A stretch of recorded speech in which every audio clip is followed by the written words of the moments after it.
everybody, welcome to the Jim Masters Show live. Today, it is Wednesday. It is hump day, middle of the week. Hope you guys are doing well. And it's a pleasure to have you here. I hope you are smiling, and I hope you're having a good day. And if you're not having a good day, well, we are here to perk your day up with our entertainment lifestyle talk show series. This is our 1-year anniversary this week. Congratulations, one and all. Thanks to all the amazing guests and the thousands and thousands of viewers who have been watching these episodes of our entertainment lifestyle talk show series ever since we started 1 year ago. This is our official anniversary week. However, we're actually planning a very special anniversary episode coming up in just a couple of weeks right here on the Jim Masters Show Live Entertainment Lifestyle Talk Show series. Again, we started this show a year ago, and it's been absolutely incredible what has happened since. I mean, all the love, the support, all of the viewership, all of the amazing guests, all of the levity too, which is, I think, really one of the great things that has been born out of this experience of JMS Live is meeting all of you and engaging with all the amazing guests from Broadway, Hollywood, television, film, science, nature, wellness, and health, and inspiration, comedy, sports, culinary arts, you name it. This is a variety show. So it's sort of like the old school talk shows of the past, where you have a lot of cool variety, but you also have warmth and conversational freestyle atmosphere, and with a modern twist and a modern vibe of today. So we're sort of combining those two worlds together. I'm your host, Jim Masters. A pleasure to have you guys here. And of course, we always toast everybody in style. We're going to have a good time.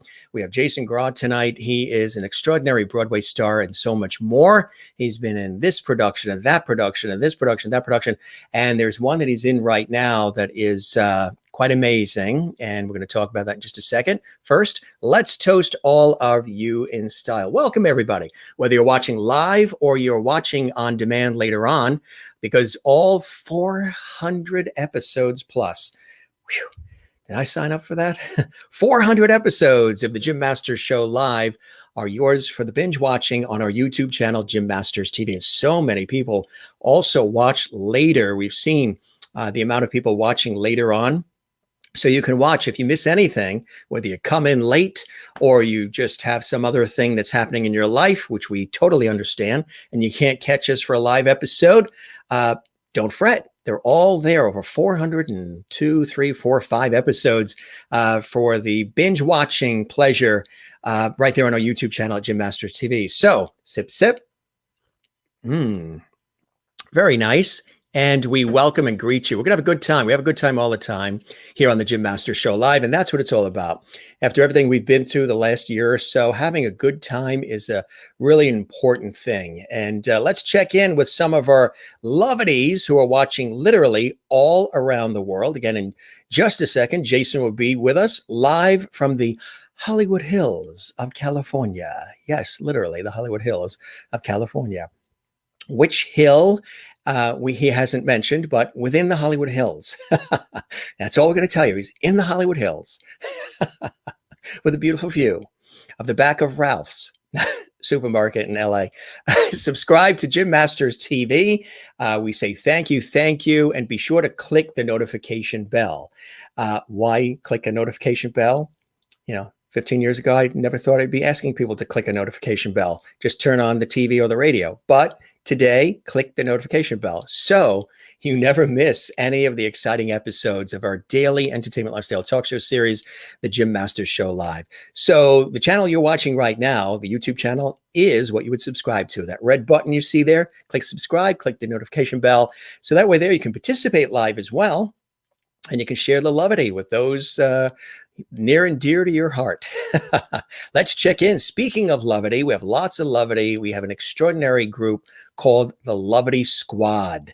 They are our wonderful viewers who watch all the time. And if you're watching for the very first time, we welcome you. If you're one of our regular levities, we welcome you as well. And we say hello to all the levities around the world. And thank you so much for joining us, like Kathy Short, who's always here from Cleveland. We love Kathy. Hello, Jim and levities. I hope everyone is having a fantastic day. We sure are. And it's always great when you're here with us on the show. Mary Bishop from from Florida is here. Hello, Jim and Lovity friends. Good to see you, Mary. And thanks for all of your continued love and support of the show. That means a lot. All of you, Merlin in Canada, always here. Hello, Jim and Lovities. And again, there's a lot of people who watch live, but then there's people who watch live and comment during the show, and you can comment during the show. And then there's a lot of people who watch later on in the archives on our YouTube channel at Jim Masters TV, who just watch it and enjoy it later. And that's perfectly fine. Make sure if you're watching on the YouTube channel, click the like button. That's very important. That does help our show and our series. Click the like button on the video. I know on YouTube, they call them videos. I come from a television world, so to me, they're episodes. These are episodes of our series, but video for YouTube purposes. You click that like button, and you want to post a comment on the YouTube channel as well, feel free. Good to see you, Merlin. Mona is here from Louisiana. Hi, Jim and all the Lovelies. We're still using those spice rubs that you sent me from Louisiana, which was wonderful, Mona. Hope you're doing well. Juanita is in the midst of a monsoon in South Africa. What she would do to make sure she never misses our show, she's probably standing in 2 feet of water, thunderstorms, rain. She hasn't washed away yet. More rain and some thunder at the moment. Really is something else. You've got a tremendous storm there in South Africa. We wish you Godspeed, and hopefully everything works out well for you and everybody there, Juanita. It's amazing. Are you standing on your roof pointing an antenna towards the United States right now? Knowing you, you would, so you don't miss our show. You're a true lovity. Be well, my friend. Be well. Karen in Nova Scotia. Good Wednesday evening, my lovely family. Got your vaccine today. Perfect. We have something special we're going to talk about and show you a little later, tied to our guest. And good stuff. I'm 3 weeks out from my second one, so we are in good stead here. Good to see you, Karen and Merlin. May 11th, hers. That is fantastic. And I love how everybody says hello to each other. That is a really great thing. And Kathleen is here from New York City. Hey, Jim, hope you had a good day. Absolutely. Very busy day. I was on the air all day hosting radio shows for like 7 hours. Busy day today. Hey, Jim, hope you had a good day. Kathleen is in New York City. Claps for Merlin. We love that. And I hope you're doing well, Kathleen and Merlin, everybody here. Thanks for all these great comments. And of course, happy Cinco de Mayo, Jim and Lovities. That's right. Welcome, Broadway star Jason Graae, to the show tonight. So excited he could join us. So are we. And Jennifer Barry is watching from Allentown, Pennsylvania. Hi, Jim and Lovities. And of course, Jason. Jennifer is Zen. She says happy Cinco de Mayo day as well. And Juanita is just navigating her canoe in the floods of South Africa to find the signal. If there's anybody that can do it, it would be you, my friend. Vicky is here as well. And of course, Kathleen is saying hello to everybody. Sometimes these jump way ahead of us. You click on it and then boom. Here from New York. Yes, the Big Apple. Vicky is here. Vicky Mom. That is wonderful. Good to have you here as well. Thanks for joining us, everybody. It's a real pleasure. Keep commenting, keep telling everybody about the show. Thanks for the love and the support. That helps this show continue to grow. And, oh, good. Vicky says, first-time viewer, came to see and hear Jason. Thank you very much, Vicky. Welcome to the show. There's over 400 episodes of our series there on YouTube. Peruse through. You'll see some amazing people from Broadway and film and television and music and all walks of life. So we welcome you. You are now a lovity on the Jim Masters Show Live. And that's how it works, gang. You are a lovity, and there's lots of love on this show. Very excited to have Jason here on the show today. Literally, he is in the Hollywood Hills of California right now. And he's truly amazing.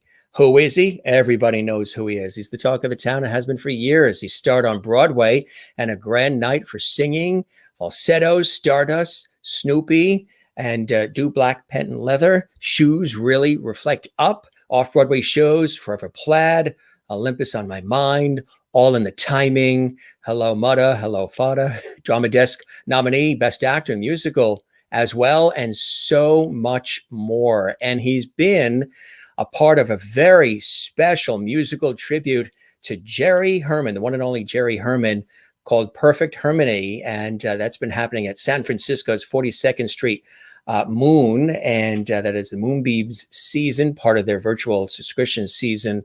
And it's backed by popular demand. 42nd Street Moon, they are fantastic. It's part of their incredible season, streaming fun, quality musical theater productions. And we're so happy to have them here as a part of this entire presentation. Really, really fantastic.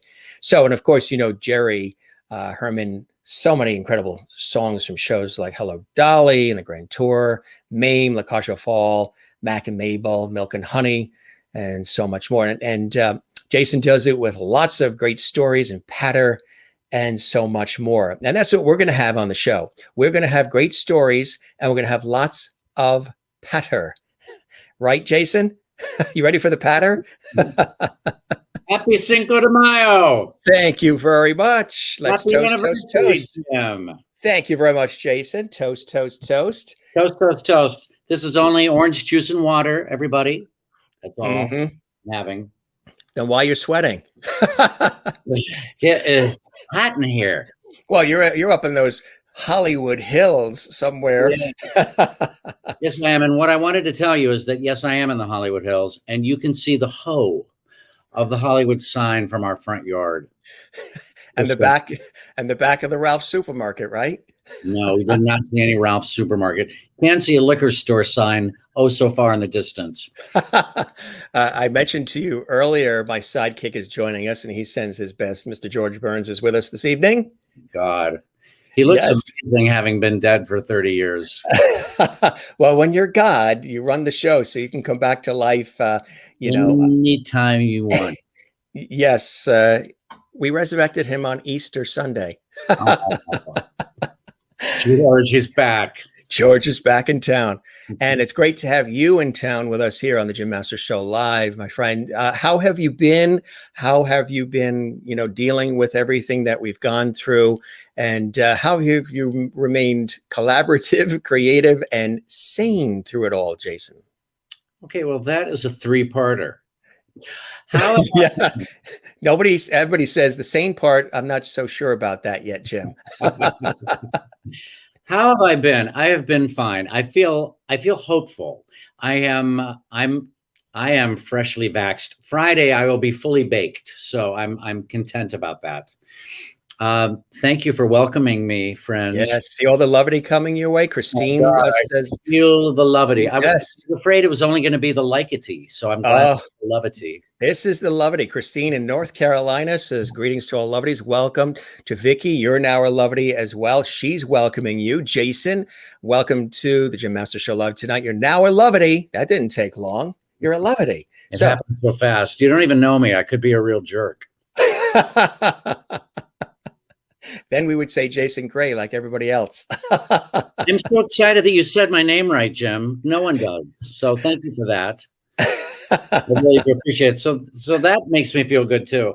But I feel very hopeful. Out in LA, they lifted the mask mandate, although I'm still wearing mine all the time. But I'm running around the reservoir, and I took my mask off running today, and I felt naked. It's a strange feeling, isn't it? It is. It was so much easier to run, so much easier to breathe, for God's sake. Yeah, absolutely. Right, exactly. And we've gotten so acclimated to it. It's become like a third arm in a way, sort of. And now, think of all the money we've spent on them, and now people have the designer ones, and I don't know. My masks aren't fancy. They're very low budget. You get used to making faces at people underneath your mask. Yes, I do that a lot. Like when I'm running, it's like live from the Hollywood Hills in California. Isn't that? Oh, this is a real production. This isn't some podcast. This is like a television show. You are, and you're a levity. And what is that feeling like? I mean, Peabody's, Emmys, Tonys, Drama Desk, Outer Critics, Mac Award type situations, Emmys, Tellys. What else can you get? Grammys, Tonys. But tonight, you got a levity on the Jim Masters Show Live from the Hollywood Hills in California. How do you feel about now, sir? I think it's kind of downhill from here. I think I've peaked. I think I peaked on Cinco de Mayo. Christine says, I know, well, if you're going to do it, Cinco de Mayo is a good time to do that. I know your work, so you are a Lovity. You're brilliant, and you fit right in with us Lovities. Jason from Christine, Clifton, in North Carolina. Thank you, Christine. Obviously, you are a very bright, delightful human being. She has very good taste. Kathy Short. Hello, Jason. Welcome to the show. Mona. Kathy's in Cleveland. Mona is in Louisiana. Welcome, Jason, as well. Vicky, first-time viewer for us here, checking you. Vicky Mom. Yes. Vicky Mom's one of my friends on the social media. I thought it was your mother going incognito, and her name is Vicky, and she was like, Vicky Mom, that's your mother. Not that I know of, but you never know.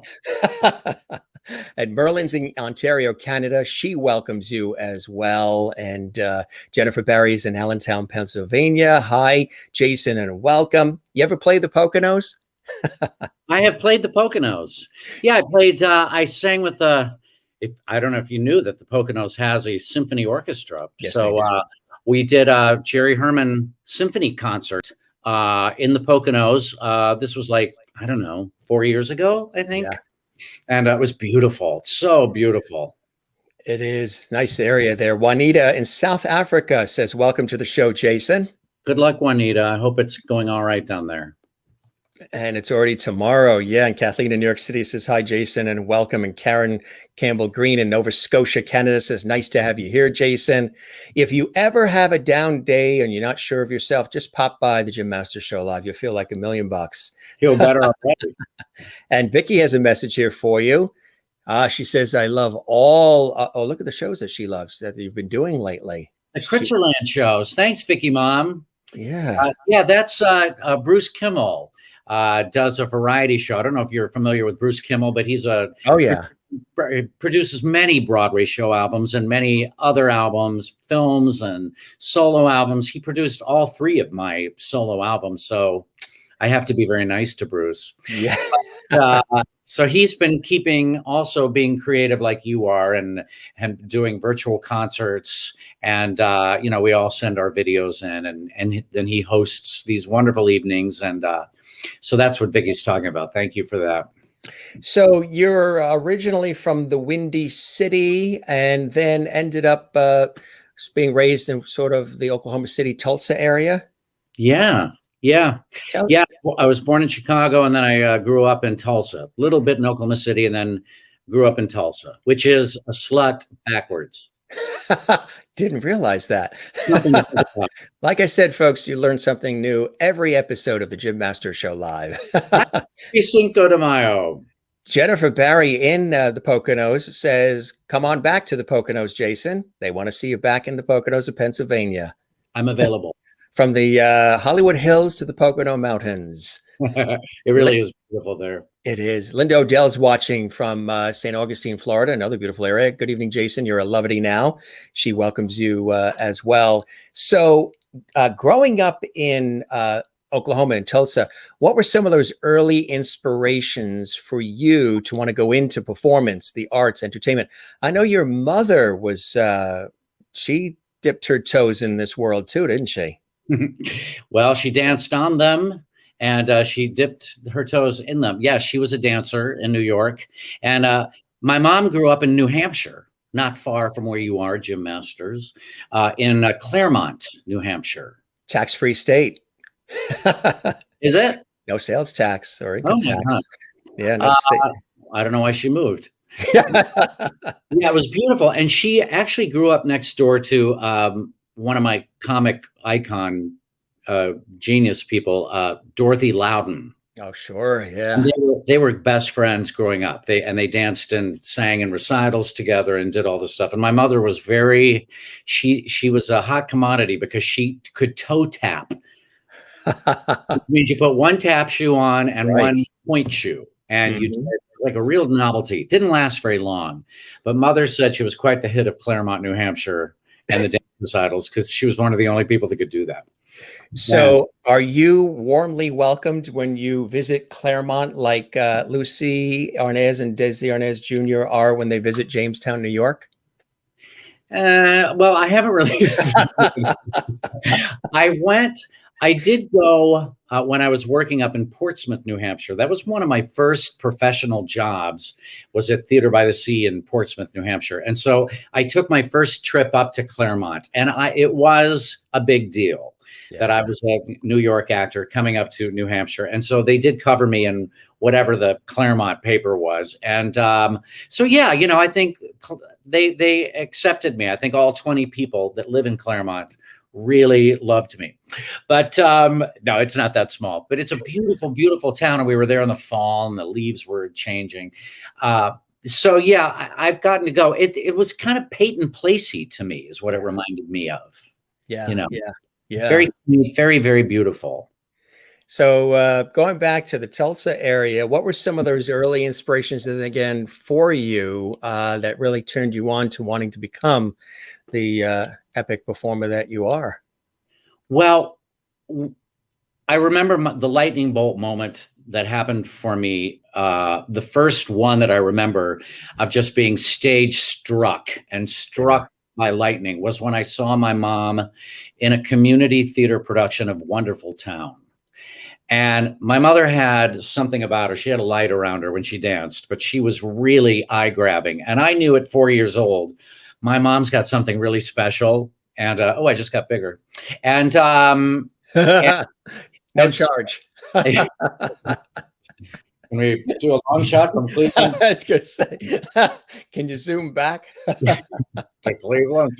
But yes, so that was, I remember the two gals singing, why, oh, why, oh, why, oh, why did I ever leave Ohio? And I remember that song. I remember my mom doing the conga with all the sailors.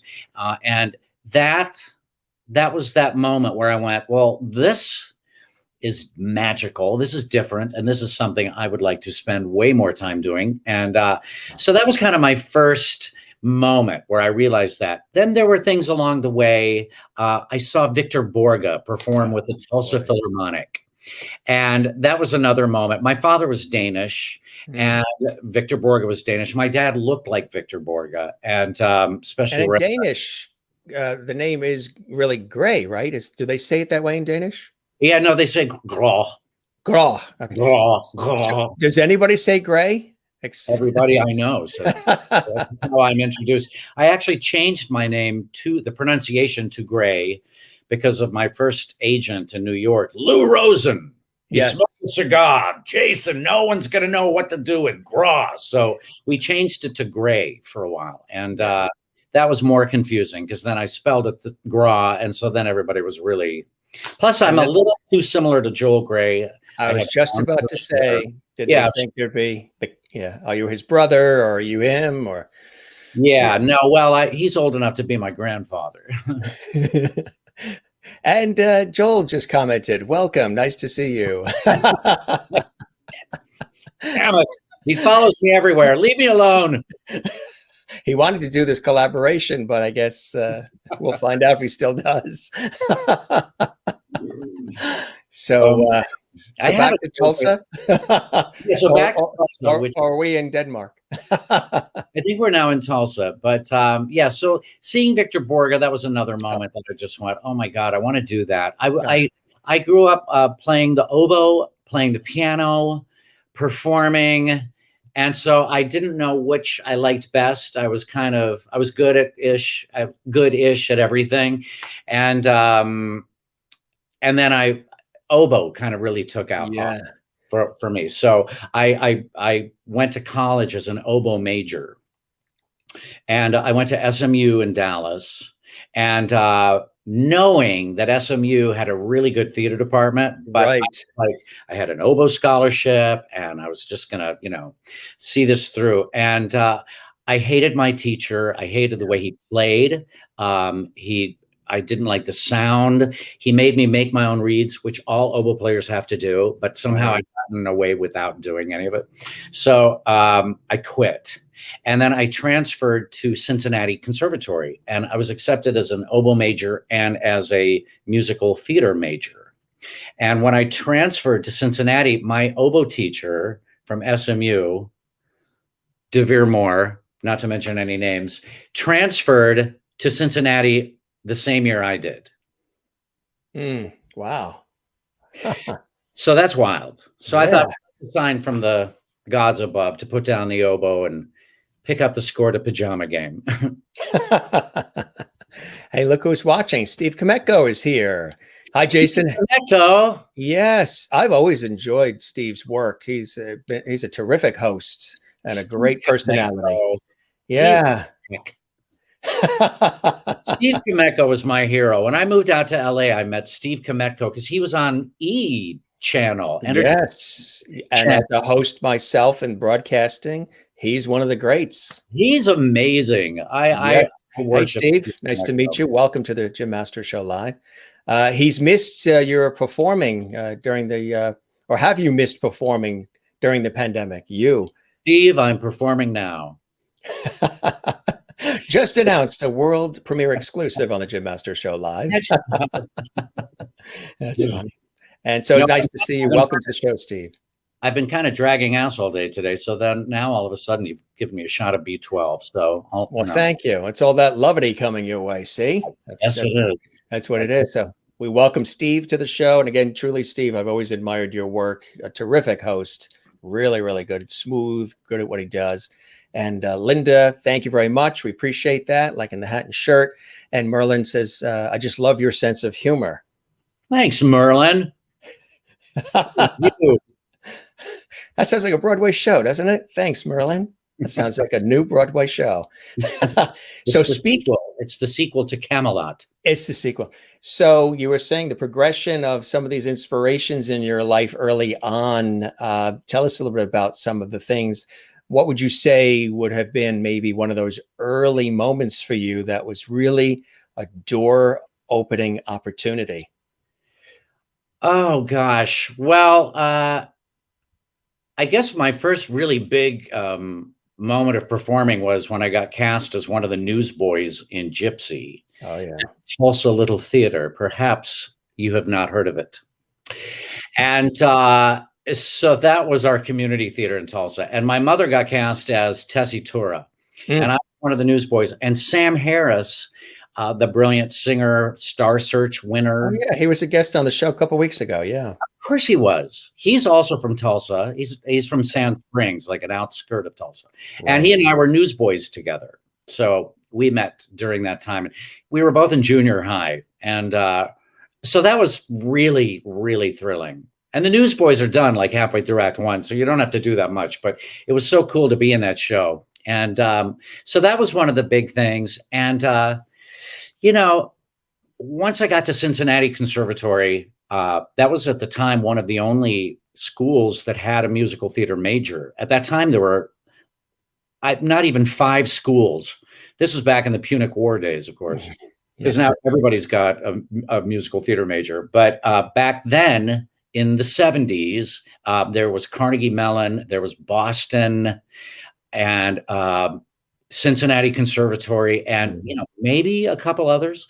And then then that all branched out. But that was a very, very important time to meet other like-minded souls, because I really wanted to study music, to study theater, and to study dance. And that was one of the few places you could do all of it and get a degree with that. Yes. Don't let it throw you off. It's called production. High production value, only the best. We're using some of my TV background here. Really nice. Putting that degree to work. So then take us from there. What happened from there? Then our entire graduating class moved to New York City. I got my equity card at Pittsburgh Civic Light Opera. And I was in the chorus my first season there, and I worked with some incredible people. I'm just trying to think of your viewers, like who would DJ. I did cabaret with Jack Guilford. Oh my God, he was like one of my heroes. Sure. DJ Bartlett was Sally Bowles. She was the original Petra in A Little Night Music. Just worked with some Jose Ferrer in Paint Your Wagon. Oh yeah. And Paint Your Wagon was kind of my first part that I had like a scene. And Jose Ferrer on opening night I was like waiting in the wings. I was so nervous. My heart was pounding, and I was waiting to make my entrance to do this scene. I played Sandy Twist, and I started to enter on stage, and Jose cut from right before my first line to after my last line. So the entire scene was cut. And how'd that make you feel? Well, it was the easiest $350 I ever made. But you didn't let it get you down. You persevered, right? I was furious. I was so upset. I was so jacked up and so excited and so nervous. And it was cut. He had a hard time remembering his lines at that point. It was a big part. Yeah. Christine here says Jason has just as much talent as he does wit. Such a wonderful career. Like I said, if you want to feel good, you just join us here on the Jim Masters Show live. So I had me on here about 3 weeks ago. Well, and we'll come back to the career. Speaking of like 3 weeks ago, it's the third week for me since getting the second vaccine. And I don't know, it was almost like there's a certain feeling to it the first time. And then when you get it the second time, and everything was very well run and professional, and it was just smoothly done. And it felt like you were really giving back to society. You were doing something, for your fellow man. And there was something that washed over me that was very contenting as far as doing it, participating. Sure, I'm protected to a degree, but doing it for the good of everybody else. And many of our viewers have said that they've had it as well, and they got their second shot, or they're getting their first. Got mine 2 weeks ago, and we're good to go. You're baked. We are ready to go. Lighten up. You don't need to plug anything in. I'll come in and light up the room. However, I know that this whole situation with everything we've dealt with in the last year has made you think and even sing. And you even worked on a vaccination song, right? Tell us about that, my friend. I did. I think it's kind of, I don't know, kind of explains itself, I think. I just love the show Little Me. I've done it twice in LA and in San Francisco. I played the Sid Caesar part, which is 7 roles. It's on crack. It really is. It's on crack. And the score to Little Me is amazing. I love the overture. And I have to admit that when I run around the Hollywood Reservoir for my every other day run, I listen to Little Me. I know that's not particularly cool, but it's what I do. It's what I do. And so one of my most favorite songs, I love the I Want songs from musicals. Yeah. I love those songs like Something's Coming and, Corner of the Sky, and those songs where the lead says, what they want to achieve and what they want to get. And, that's probably my favorite part of any musical is seeing, those desires. And Little Me's got one of the best I Want songs. And so I thought I'd rewrite it and do it as a song about COVID. And you nailed it, my friend. Here it is. Jason Graae with a vaccination song. 3, 2, 1.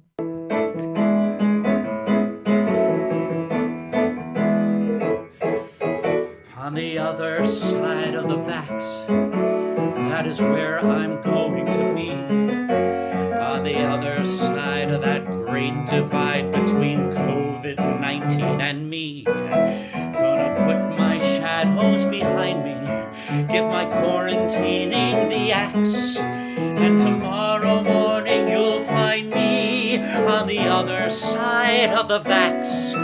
On the other side of that shot, where the life is fancy and free. Gonna finally get off my fat divan and take my mask off to pee. But for now I'm facing the fences, and I can't afford to relax, 'cause the whole caboodle commences on the other side of the vax. So I'm off and running to CVS. I'll go to Glendale, where's that address? Off and running, goodbye to stress, to that great big world on the other side. The great big world on the farther side. The great big world on the other side of the facts. Opportunity for immunity in that great big herd on the other side of the facts.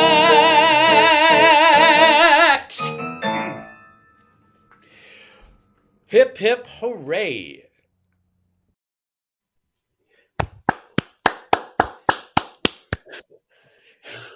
Yeah. Oh, thank you. Thank you all so much. You've been a wonderful audience. Share the cigar with your buddy, George Burns. He's got a cigar right there. Hey, George. That's it. Nice job, kid. You recognize the set? I recognize the clothing. Oh my God, I think this was the shirt. Was this the shirt? No, it was another shirt that looks very similar to it. I just have 5 outfits to look alike. I think the top shirt might have been, but I think the undershirt was darker in the other one. Yeah. Could have just been, your lighting might be brighter now. The natural light that's coming in from the Hollywood Hills. Well, I think that was probably like by take 30, that the one that I actually used, so it was getting dark. Yeah. Now, what we do on this show oftentimes is the viewers or the lovities, since they watch all around the world and they're commenting left and right and they're loving it. We'll take a look at some of their comments about that video. I was scouring through. I said, this is so perfect. If we played that 5 years from now, when you make your return to our show, it might not have the same punch that it has right now. So I said, let's include it. But we do a little bit of a sort of like an Edward R. Murrow type thing, person to person. And we are now at the home of Jason Graae in the Hollywood Hills in California somewhere. And tell us about this beautiful room that you're in and what we see all around you. Wow. Okay. So this is the office / guest room, everybody. And this is got a little refrigerator back there, a little bed over there, and I have all my career in here. But this is my biggest pride and joy, because I was the voice of Lucky the Leprechaun for 5.5 years. I didn't know that. That's cool. Could you do that voice now a little bit? Yeah, although it'll be about an octave lower. Yes. Okay, wait. I have to point at this. People give me so many leprechaun things.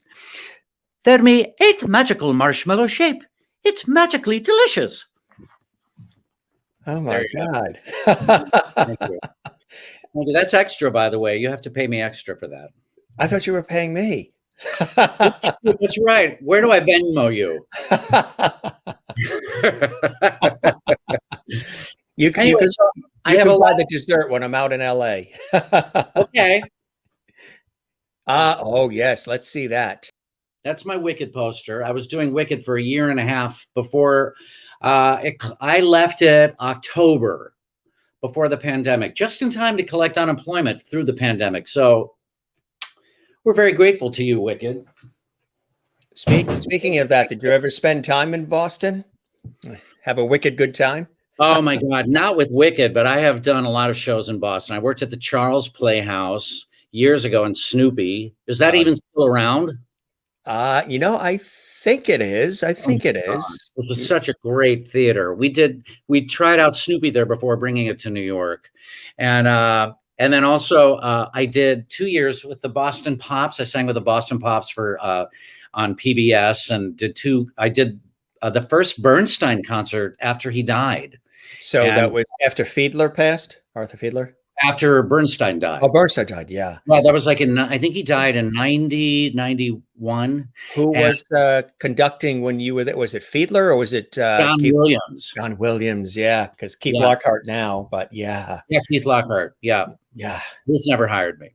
But John Williams hired me. And then John McGlynn, the first year I was there, I did a fantastic thing with a bunch of Broadway people, and I sang Tea for Two, and it was so great.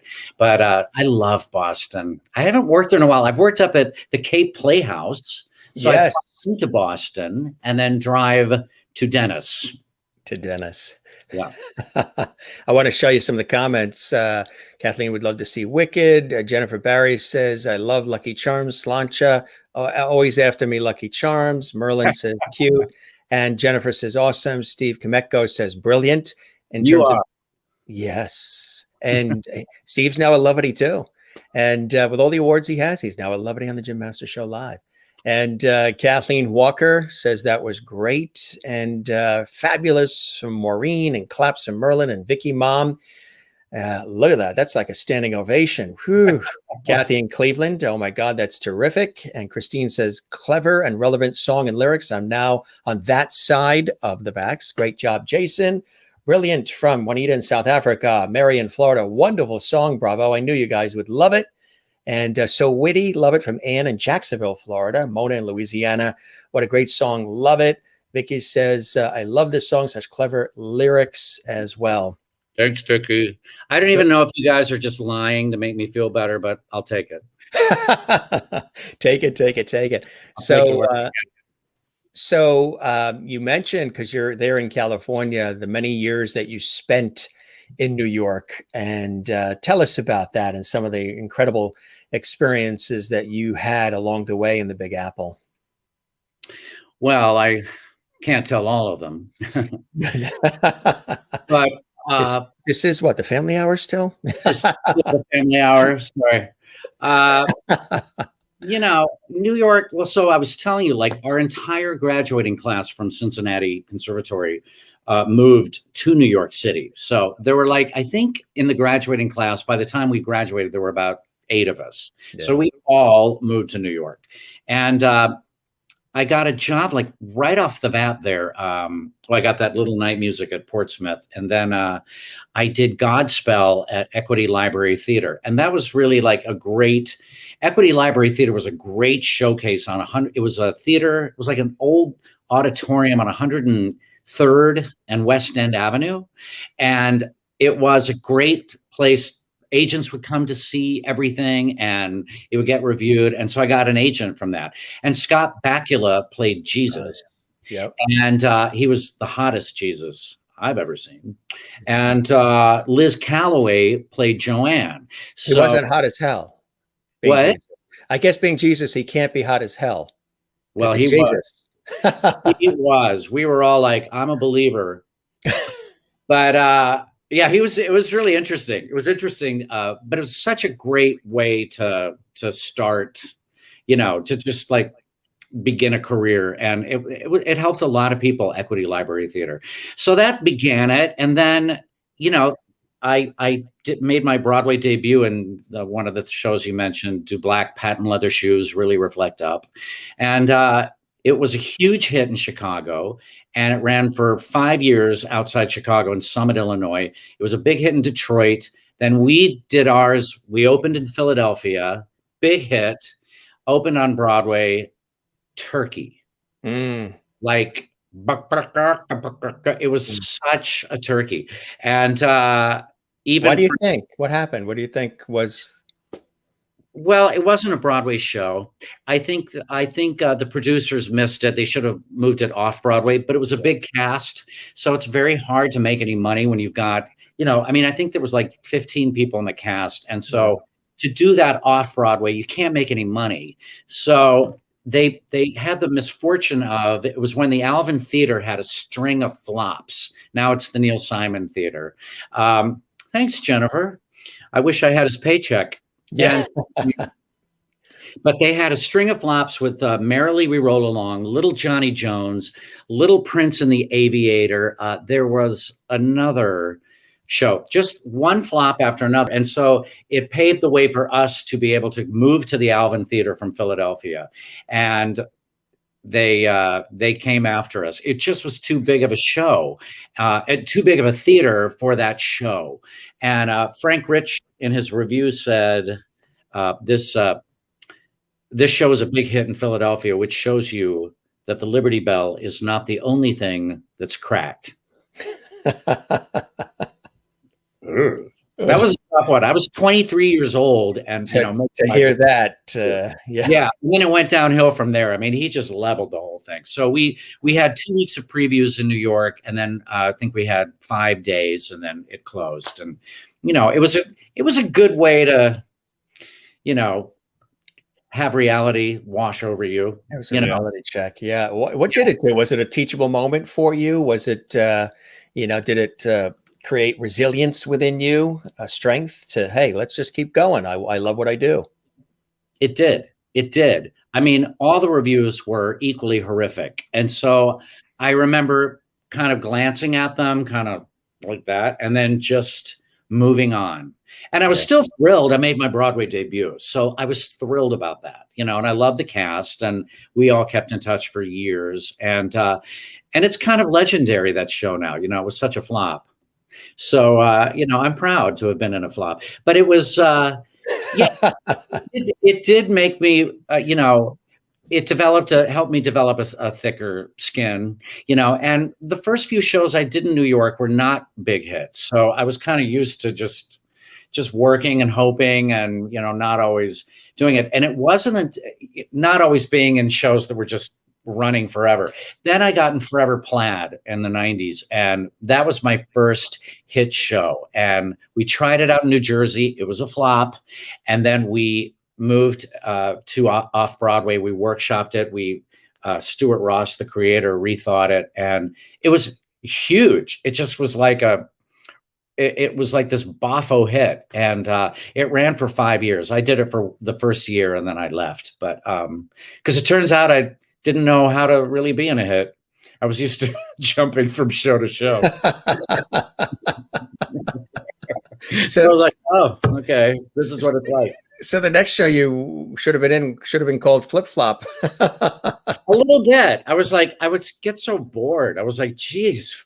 I mean, now granted, Forever Plaid was off Broadway. We weren't making lots of money. Now, now if I were doing a Broadway show, doing Wicked for 1.5 years, I loved every second of it, And I'm very content sitting in a show that's great, that, sells itself, that they do all the work, and all I have to do is just come out and, do my thing. Very happy about that. Yeah.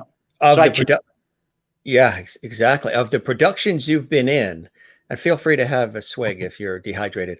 I believe I will. Happy Cinco de Mayo in the just orange juice glass. It's totally just orange juice. I never saw orange juice that looks like that. Where's the orange? Where's the orange color? It's water. It's water and orange juice. That's what you know what it is? It's Tang.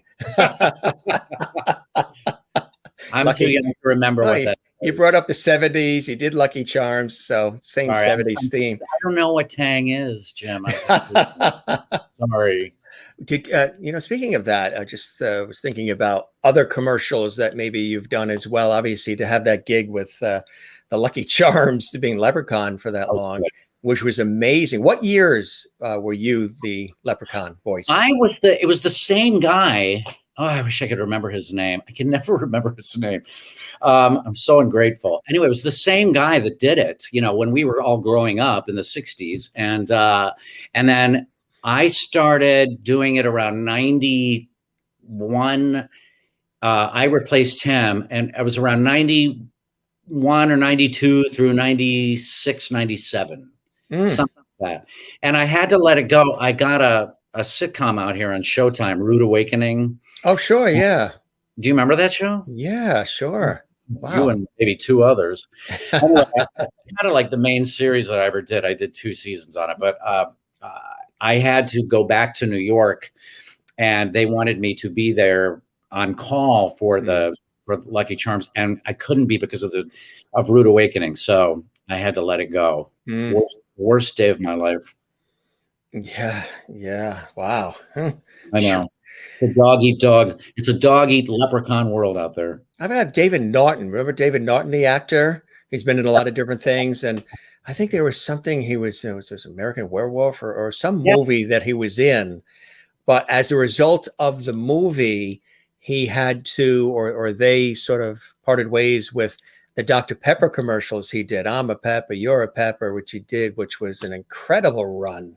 Yeah. And sometimes, you get recognized for that as much as you do for, Broadway productions and amazing films. And it's incredible, the power of commercials. Yeah, it is. It really is. So that's terrific. You got a chance to do that. And then how about other commercials? We were talking about other commercials maybe that you had an opportunity to be a part of as well that people might recognize. God, I haven't done a commercial in a while. I did a lot of them in New York for Molson Beer and for A&P. And I was, for 5 years, I was the singing voice of Western Union MoneyGrams. Do you remember those?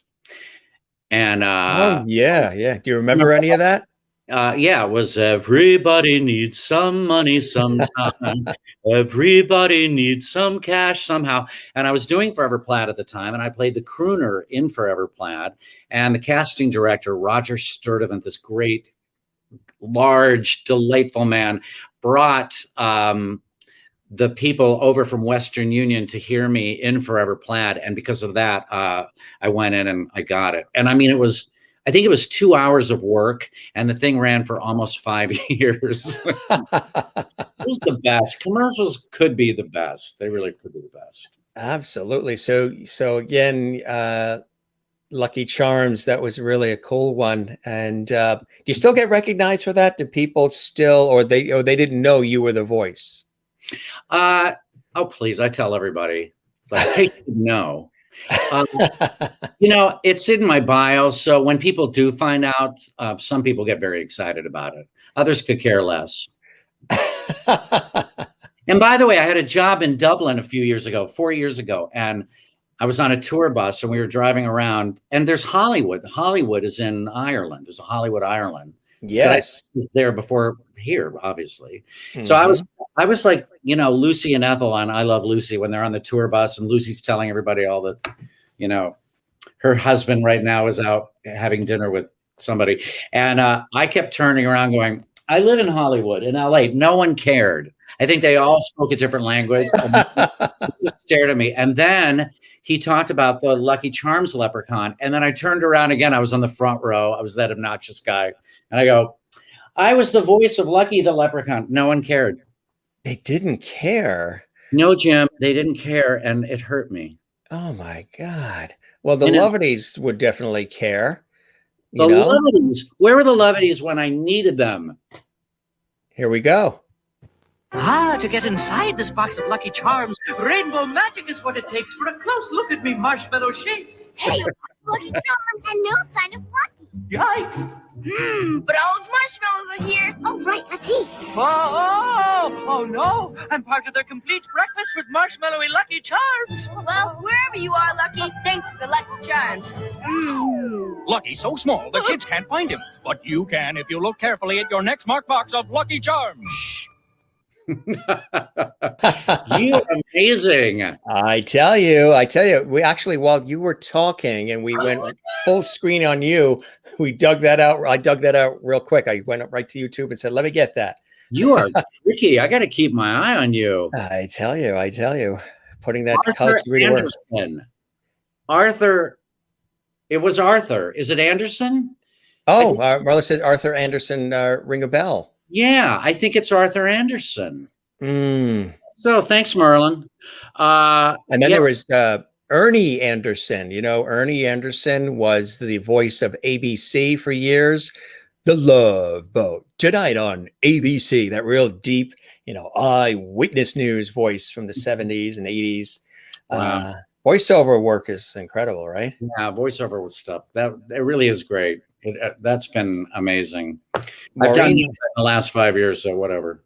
What were you saying? I haven't done any voiceover work in the last 5 years, but I remember it being amazing. Well, wait till they see that Lucky Charm spot from back then on this show in the archives at Jim Masters TV. Your phone should start ringing probably at least by 2028. I'm available. I'll take it. Maureen is in Arizona. She works in the healthcare industry. She runs home quickly from the hospital to get here. She says, I need this levity today. Jason, you're cracking me up. Love your humor. Thanks, and Kathleen says, you guys are funny. Loving this. Mary says, we care. Cool stuff. We got some great photos that we did a little digging. Do you want to see them first before we show them? Or Maybe. Here we go. Here's a cool one. And I'll let you do the descriptions. Okay. What's happening here? Where are you? And that is like high art. Yeah. It was. Which bank did you rob and you're running from? That's me pretending to be a dancer, and that's Ross Patterson at the piano, and that was at the 92nd Street Y, in New York City, for the Lyrics and Lyricist performance, and they actually put that picture in the New York Times. Did they? Wow. Yeah, with the review. Isn't that funny? Yeah, that's cool. Here's another great shot. Oh my God. That was a show I did called Christmas My Way, which was like this Frank Sinatra review. And I actually put in my bio, the only reason I'm doing this show is to get my health insurance. Which, of course, was factual, right? I mean, total factual. I don't make stuff up. I totally. The director was not pleased about that. It really was the only reason I did it. Don't I look happy? I look happy. Well, I know I'm about to be covered with my health insurance. So you're covered. Yeah. So if you slip on the shiny waxed floor there, you're covered. You're good to go. And that's little me. That is cool. Yeah. It was a little bit of production, though, and they could only get 4 of the characters out of 7 on the poster. That is just, what was that like, transforming into so many different characters, Jason? I lost 10 pounds during that show. Did you?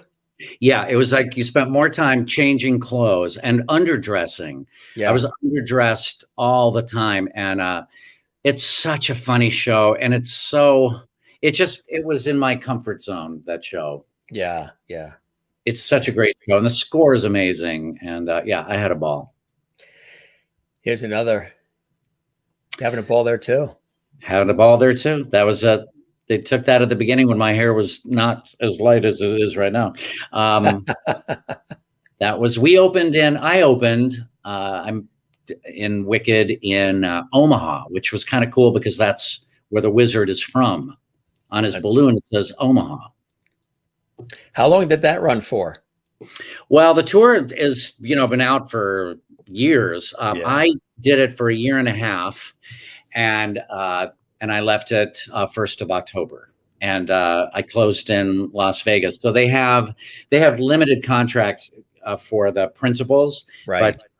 But I ended up staying twice as long as I was signed for. So I was delighted. I just loved it. It was just so great to be in a show that people love so much. Absolutely. Every night felt like an opening night. The audience was so revved up. Plus, the tickets are really expensive. So, they paid a lot to see it, and they loved the show. And it just was such an event. 8 shows a week. I was very, very excited to, come out on stage. And I felt like I had a responsibility as the Wizard of Oz to deliver. Absolutely right. Yellow Brick Road.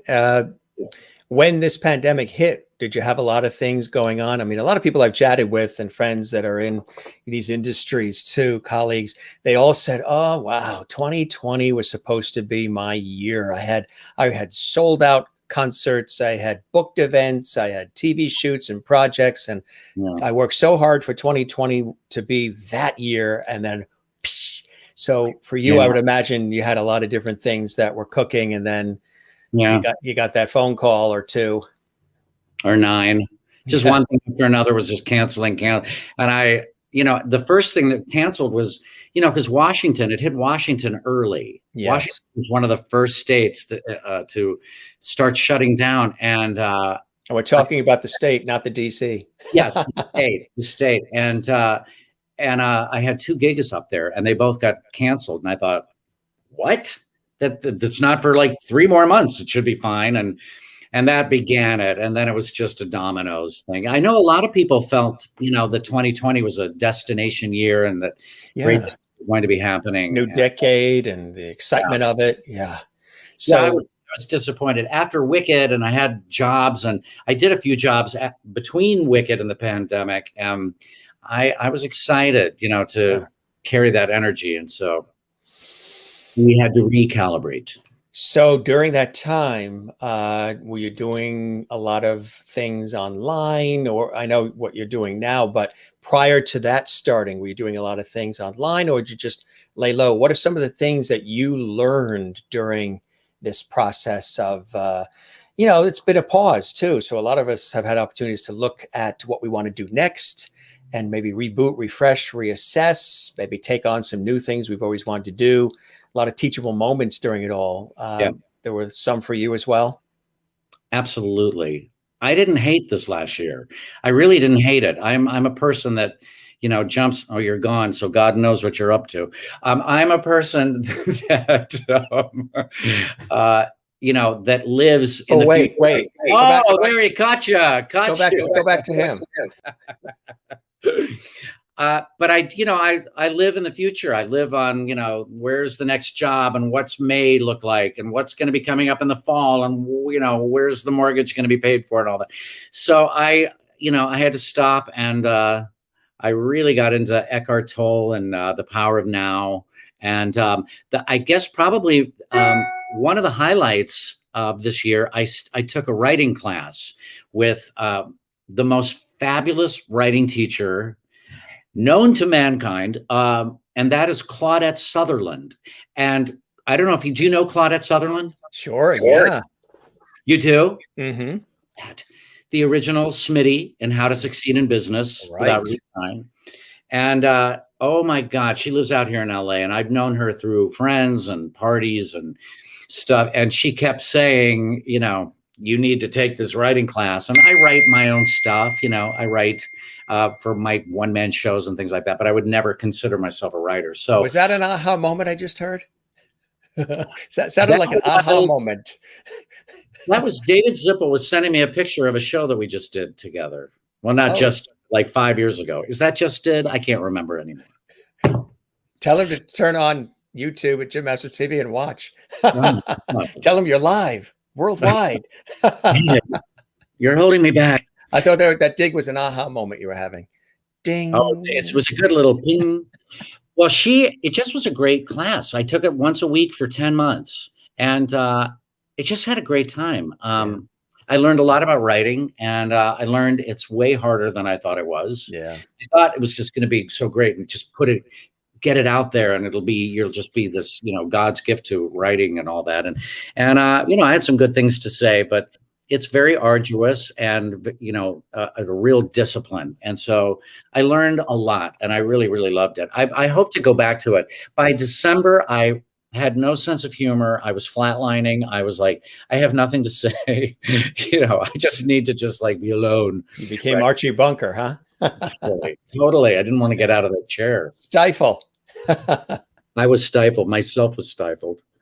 But yeah, you had to and she was very understanding. I just said, I don't have anything to say right now. And I think I'm just kind of flatlining during this quarantine. So I just kind of want to go with that for a while. And she was very, very understanding about it. But yeah, it was great. Faith Prince was in the class with me. She took it also. Oh, really?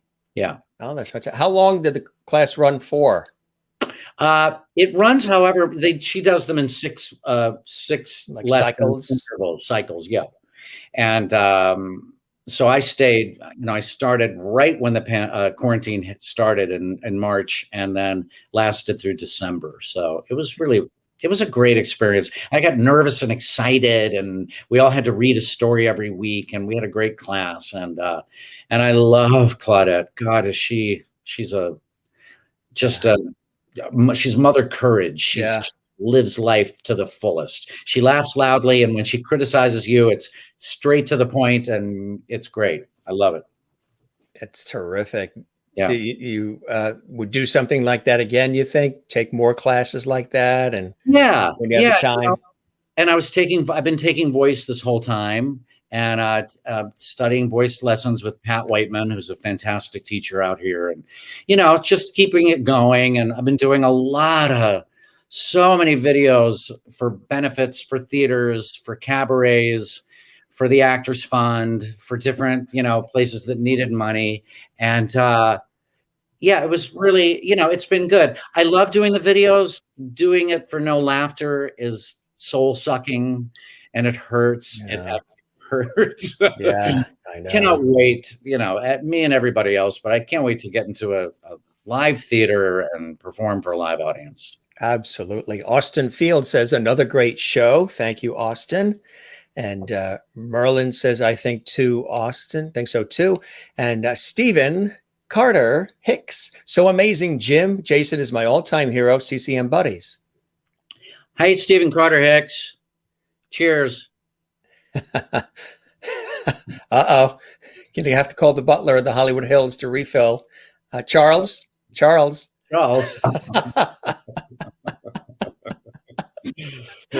I'm coming down. Why are we not charging admission or a cover fee for this entertainment we're providing tonight? We should be. This is amazing. I'm available. Stephen Carter Hicks says, indeed. Indeed. And Christine says, Levity Hall is well tonight with you two's humor. And Honey, Levity Hall. Thank you for having Jason here. Such fun. Our pleasure. Our pleasure. Got some more trips down memory lane here. Oh,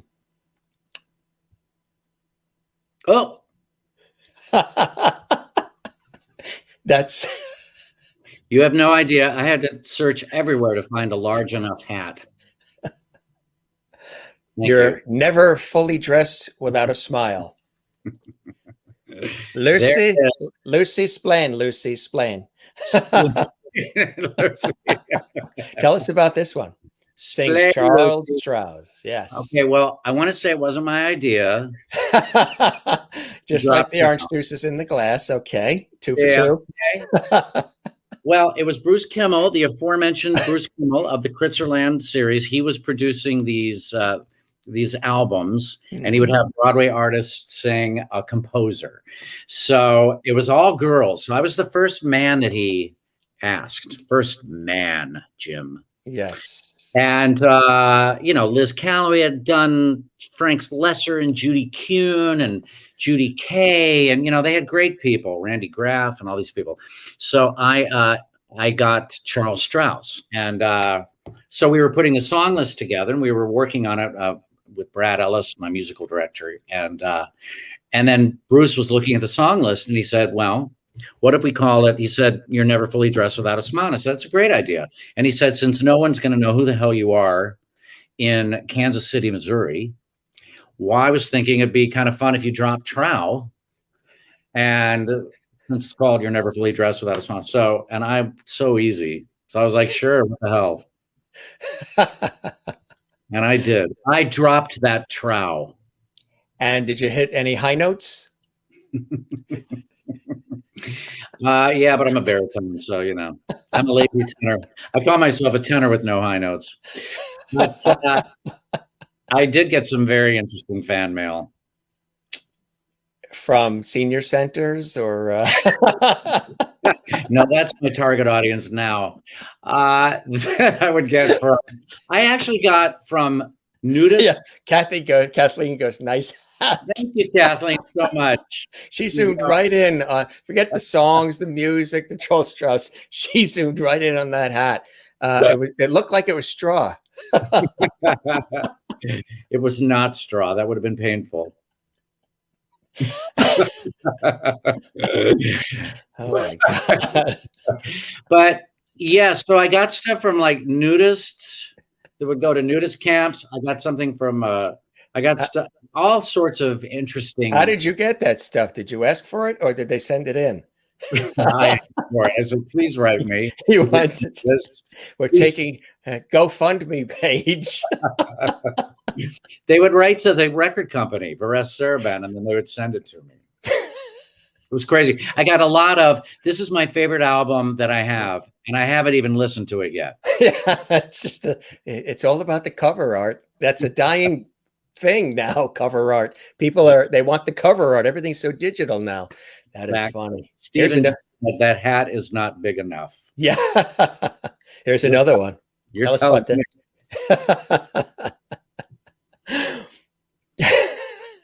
Yes. The second one, we decided to keep me clothed. That look on your face, you look like you're doing your taxes or something. You're like, I was just singing. so yes, live at the Cine Grill. Tell us about this one. That was at the beautiful Cine Grill at the Roosevelt Hotel in Hollywood. And And Kathleen's going to chime in and say, "Nice shirt." was a good shirt, actually. Yeah, so that one we did live. Also, Bruce Kimmel recorded it, and that was in front of a live audience. And my mother's on the CD. Is she really? Yeah, she's a special guest on the CD. Very nice. Yeah, it was really cool. She was drunk. She'd had 2 glasses of wine by the time she got up to sing, so she was a little loopy, but it was okay. It wasn't wine; it was orange juice. The apple doesn't fall far from the tree. And then, of course, tell us about this. This is quite an honor, huh? Yeah.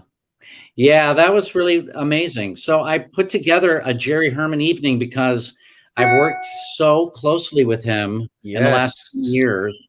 And so I had so many stories and sang so many songs and did so many of his shows. And so I thought I better ride on his coattails some more. And so I put together this show. There he is. There I am as a brunette. I look like B. Arthur there. This is before you became Jason Graae. That was transitioning. you went from Carol Burnett to Joel Graae. It's B. Arthur, I think. I look like B. Arthur. That's right. Maud. Yeah, he was the best. That was what was that relationship like with Jerry Herman? It had to be very special. He was the greatest. I was so lucky. I just feel like I was touched by an angel for the last 20 years working with him. He was so generous. He was just the kind of guy that you wished had written Hello, Dolly and Mame. And he had a wicked sense of humor, and he was loving, and he acted. I know it's probably acting, but he made the singers feel like we were bringing something so special to his material. Right. And one of my favorite things he ever did, the song that I ended up singing at his memorial, and I sang it in all the concerts with him, and they asked me if I'd sing it, and I thought, it's so shticky and all this. And Jerry's partner, Terry, said, please sing the song, and You I Like from the Grand Tour. And after the first couple times I did it, I toured the country with Jerry in a show called Hello, Jerry. And Jerry would come out on stage and he'd play for everybody and he'd talk and he'd sing and we'd all sing with him. And after a couple of nights of me doing You I Like, and I did all my Jason Graaeisms and shtick and all that stuff. And Jerry pulled me aside after the show and he said, Jason, it's very funny. I have one request. He said, if you could just get through the first chorus of the song the way I wrote it so that everybody can hear how the song goes. Then he said, then you can do whatever you want to it. And, I mean, that was really, it was a great note and I understood it. Right. And it was right to the point. It was like, let's hear how the song goes, one chorus and then go to town. And I did that ever since. And he was amazing. I miss him. Yeah, absolutely. And they had, again, that wonderful memorial for him, and everybody came and showed up, and it was a wonderful tribute. And I had heard that you pretty much stole the show in a way. And can you steal a memorial?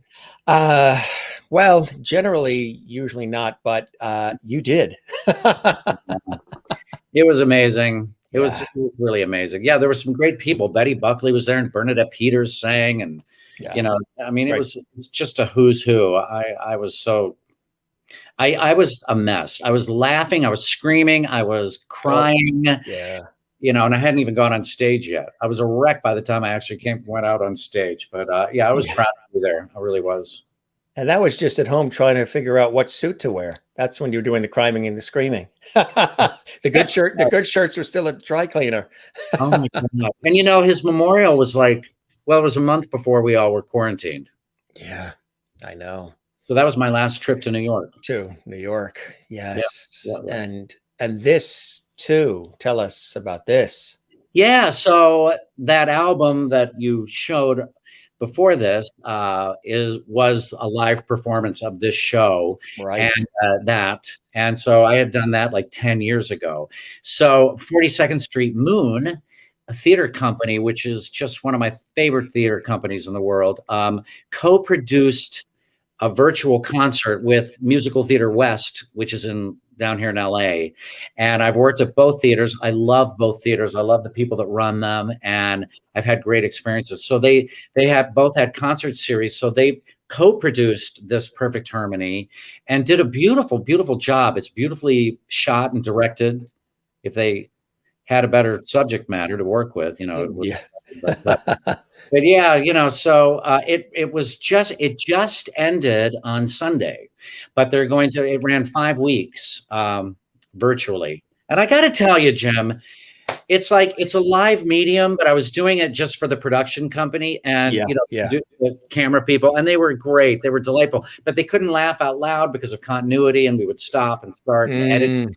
Yeah. So see them laughing and doing this and shaking, but it's so weird. It's so weird to do a cabaret show with no audience. So I found I was very vulnerable when it was streaming. I was like, so it just finished, and I guess it went well, and it got some very nice reviews, I guess. I watched it once. Yeah. I never have to look at it again. But I think they said they're going to bring it back this summer. So check your local listings. That's cool. That's exciting. Congratulations. Yeah. I mean, I had heard that everybody, that actually witnessed it loved it. And that's why they want to bring it back. The response was so, heartwarming. They want it back. So, cool stuff. It's kind of like this. I'll be back in the summer. That's the I'll be back photo. That's right. We'll be back. I'll be back. That was an epic performance I just did. I shall return. Check your local listings. So tell us about this shot here. I don't even know. Don't you like the way we're bouncing around? This is cool. Keep it fresh. That is. That's my ASCAP tie. So is that when the health insurance kicked in? Something kicked in, but I'm not sure what it was. I really don't know where that was. You weren't. I feel that was also at 92nd Street Y. You weren't auditioning to be the guy in the KO Peptide commercials, were you? Touché. Yeah, no, it's unnerving, isn't it? Yeah. Now look at this shot.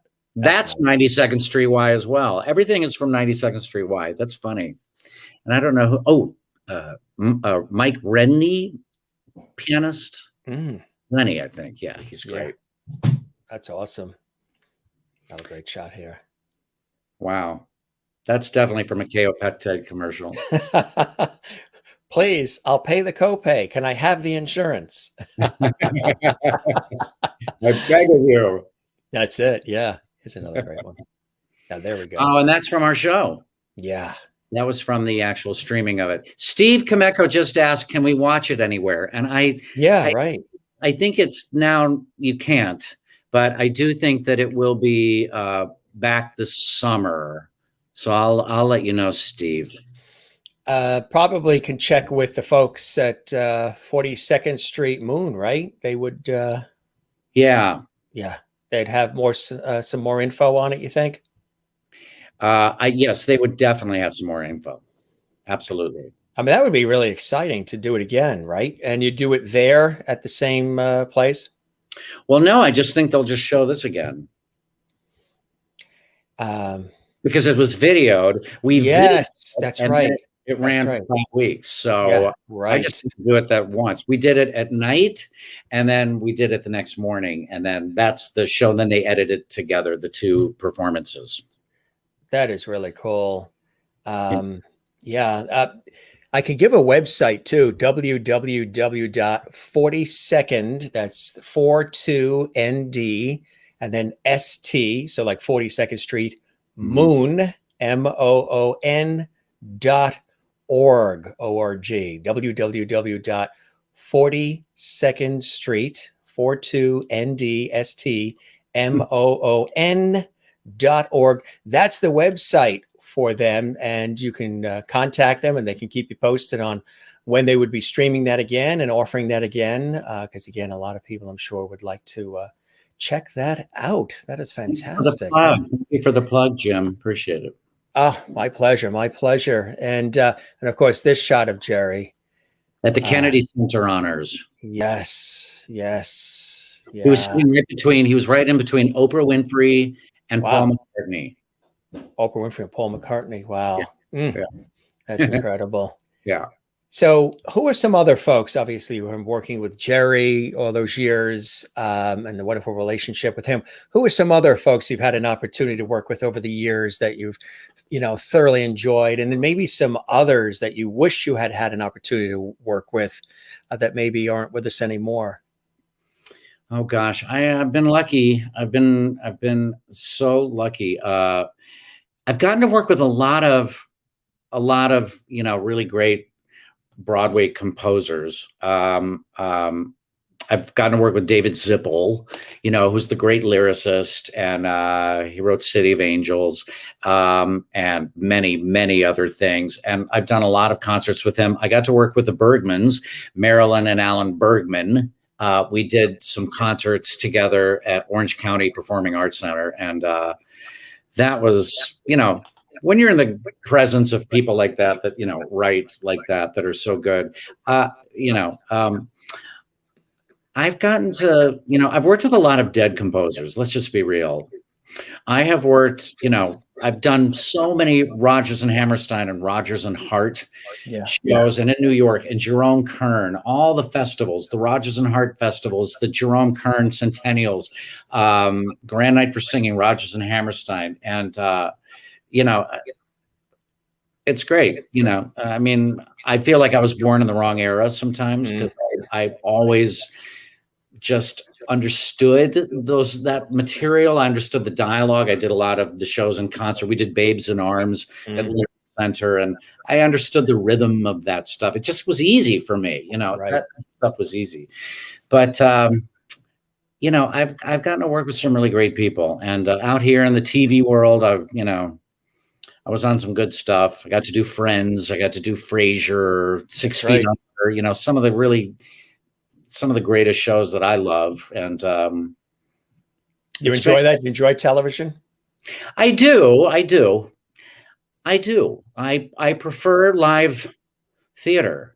I like the instant feedback of the audience and the energy of the audience from live. Yeah, I love live too. Don't you? Yeah, that's why I do this show, and a lot of my work in television and radio over the years is live, and stage work, all live. There's some pre-recorded stuff and teleprompter and this, that, and the other, but there's nothing that tops live. The energy, plus anything can go wrong, and if it does, and it has, I've had all kinds of things happen when my work on PBS and everywhere else, and that is some of the most exciting moments when something goes wrong, because you have to make magic out of that moment of the whole place collapsing, and you're out there and you're on, and they're whispering in the IFB, keep going, just say something, just keep going. Because we have nothing else to go back to. We can't go to any other programming, just keep going. And that is fantastic. That's great training. It's just absolutely amazing. I've had it happen so many times. The adrenaline surge is like, yes, right.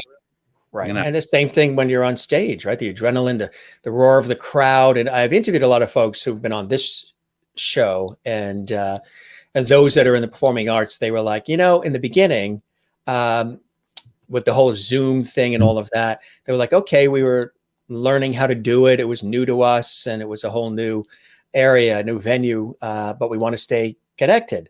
So a lot of people were learning the ways and the ropes as far as how to do this online stuff. And, but now, like a year later, they're like, all right, the Zoom thing was cute, but I want to be out there amongst the people now. So for me, working in television and all, I'm sort of used to screens and the technology and what have you. So it's not that dramatic a shift, having added this to my day-to-day work in the industry. but for a lot of people, it was a real big learning curve and something new. But a number of them have said, okay, this was cute. This was good. This whole online thing that they were a part of, but they really want to be out there amongst people because of the energy, the roar of the crowd. You too? Absolutely. Absolutely. I love Zoom. I love seeing my friends for a Zoom happy hour or something. And then I'm done after an hour, hour and a half. It's like, see ya. And you just go into the other room. It's perfect. I love that. I went out to a dinner party this week and I have to say I missed my ring light. I mean, you don't take it with you everywhere? Well, I might. They have little mini ones. They have you can slip it in your valise. My valise. Your valise. Charles, he needs his valise and he needs ice. Valise. And you didn't bring the glass filled with ice. Well, it is nice that you can always check your lighting, you're always keeping an eye on. The thing that I really do enjoy the Zooms. And we do a lot of reunions, Cincinnati reunions with my college friends and things like that. But then the mute button hit, our writing class, everybody had to push the mute button. So again, you couldn't hear any laughter. Right. So I'd be reading my stories and then looking up to see if anybody's laughing, it's pathetic. You're just, it's awful. Yeah. So yeah, I miss that. And I will say again, when I did the streaming show, it sounds like you're going to the bathroom, but I don't mean that. When you film the show and then it's just for 5 weeks going. And I don't know what the reaction is. And people are watching at home in their beds and in their pajamas. And it just, I felt vulnerable. But that's how they watched Johnny Carson all those years at home in their pajamas in their bed. And he had an audience though. But he had the audience. And Ed McMahon and Doc Severinsen and you have George Burns. George Burns, yes, had Gracie. You've got George Burns here, and so yeah, I just can't wait. I'm looking forward to that. Merlin in Canada asks, "What about movies?" Oh, I've done some movies, but nothing that was very good. I've done one thing. I did a Disney movie, A Voice in Home on the Range, and that was good. That was cute. Alan Menken, and I've worked with Alan Menken a lot. And I've worked with Stephen Schwartz a lot. Oh, sure, yeah. And he's a great guy. I've gotten to work with some of the greats. Michael Colby's here. He was a guest on the show. Big hug and hello to Jason. I worked with Michael Colby, for God's sake. The Algonquin Kid. Yes. I did a show called Tales of Tinseltown that Michael wrote. And we rehearsed at the Algonquin. And they were the best lunches ever. Craft services is the best. Oh, God, they were incredible. Michael's great. Oh, he's a nice guy. Absolutely. Very talented. What are some of the things that are on your bucket list? What are some things that you would like to still do? Do you like directing? Do you like producing? Do you like any of the behind the scenes stuff yourself as well? Any of that tickle your fancy? I've directed some cabaret and some concerts, and I like it. Actors are a lot. We're a handful. I'm enough to just take care of myself, but to have to coddle somebody else, I don't know. Yeah. You can tell I'm really nurturing. I really am. I'm a really good director and I'm very caring. I really understand their process. I really, really do. But I love to perform so much. Yeah. Producing is interesting, and I've done, a little of that. When you're doing cabaret, you're producing your own stuff. Yeah. I probably would enjoy to direct more. Now that I'm home, I'm actually home. I'm getting, more back in the TV world. So that could be nice, perhaps to, do that a little more. I just want to get back out on stage. I have a gig in the fall at the Santa Barbara Ensemble Theater with Linda Pearl. We got, it was supposed to happen a year ago, and it's called Tenderly. And it's about Rosemary Clooney when she had a nervous breakdown and went into a mental hospital. And so Linda Pearl is brilliant actress and singer and human being. And so we've done, benefits, but we've never actually gotten paid to work together. So, and I play all the men in her life. It's just two of us. So I'm going to get to play Jose Ferrer. Are you really? Yeah. And believe me, I'm going to remember when he cut my whole scene in my professional debut. Uh-oh. What a sinister laugh you have there. Payback's Payback's a bitch, Jose. Yeah, but so I play Jose. I doubt I'll be playing George Clooney, but it's just two people. So you could play his father, Nick. Maybe I'll be playing Nick. Wasn't he on, was it KNBC News 4 LA for years? Yeah, and he was like on Nick Clooney. American Movie Classics. Right? And he's done a lot of PBS specials. And right. Michael Colby says, you and Linda are in my book. We are? I'm so excited about that. Together? You want to know what for? Or I'm trying to think. Like, all right, we'll have to check that out. Well, Michael's worked with absolutely everybody. Oh yeah, he did a little spot. Some of the guests have done little spots. Telling us why they've enjoyed their time here on the Jim Masters Show live with us as a guest. Because I like to make it warm, conversational. It's not even. Some people say it's an interview. It's really more of a conversation. I like the warmth, bringing back that old school style with the modern twist of today. And Michael was gracious enough to put something together. And here's what he did. Greetings. I'm Michael Colby, sometimes known as the Algonquin Kid. I want to wish a safe and vibrant 2021 to one and all as they sing in Charlotte's Suite. Farewell to Old Lang Syne, ring in the new year, and special thanks to Jim Masters for his swilligant shows, past and future.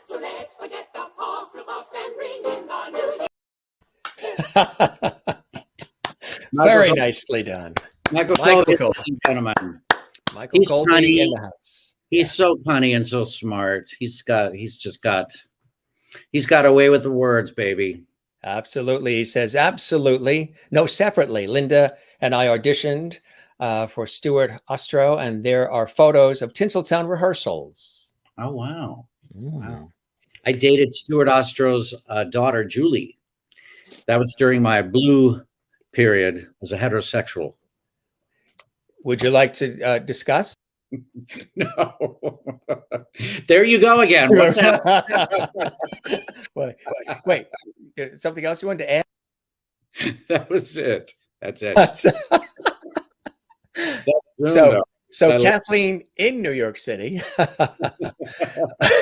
Hopefully Broadway will reopen in September like they are planning. Yes. Yeah. Let's hope so. Yeah, I'm with you. I hope so. I'm not ready to go sit in a theater yet, but I'm sure ready to perform in one. Well, probably you would. I don't know about on top of each other, but if it was an outdoor setting, maybe yes, Hollywood Bowl type thing, something outdoors. Yeah.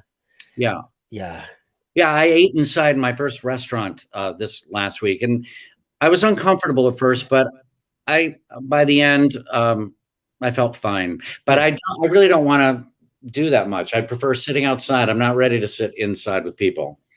Right, exactly. Yeah, it's still it's got to be comfortability, gradual, slowly. Yeah.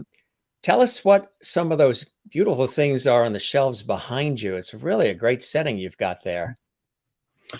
Back to Edward R. Murrow, person to person on CBS. How long does this thing go on anyway, Jim? Till I press end. Oh my God. I have to have another Zoom at 6 o'clock. Okay, look, there's a lot of Lucky Charms things there. Forever Plaid. God, I hope there's nothing incriminating. There's a bobblehead. This is just like the tip of the iceberg of all the Lucky Charms leprechaun stuff. Here's all my most prestigious awards. The Robbie Award, the Santa Barbara Independent Award, my Bistro Award. I had an Ovation Award. Yeah, see, very, very impressive stash of awards. What else can I show you? Everything. It's kind of a mess back here, actually. I think you're doing something while I am doing this. This is like you're going to find something incriminating, aren't you? That was good. That was terrific. And you didn't have a dolly or a jib camera or anything. You just took it and ran with it. My steady cam. You earthquake in the Hollywood Hills. You are a professional through and through. Not many people will be able to just pull that off on the spot like that, you know. So a master at pulling it off. What is coming up? Anything, you know, I know a lot of people that are starting to book shows. Things are starting to book like June, July, August, returning to things. Some colleagues of mine are on shoots and other. Do you have things that are starting to cook now? Yeah, things are slowly rolling, and we, I'm hopeful for that. It's odd because I get very excited when I get, you know, some offers. I've gotten 2 symphony gigs coming up, singing with symphonies, and I think we're going to do a Forever Plaid reunion is in the works, and we're going to do 2 weeks at Musical Theater West outside this summer, which would be great, with the original cast, which should be kind of fun. It's not signed, sealed, and delivered, and I probably shouldn't even bring it up, but I have to talk about something.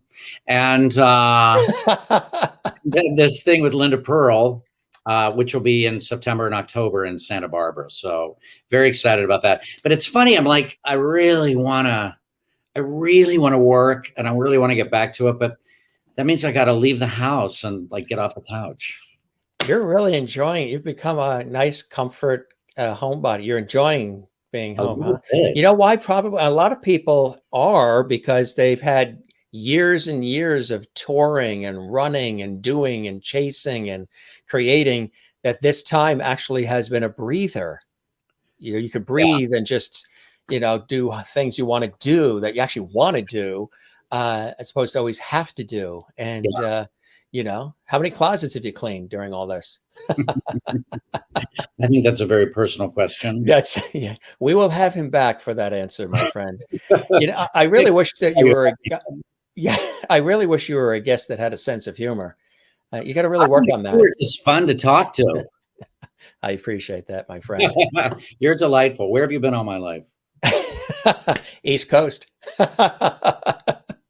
You packed up and went west.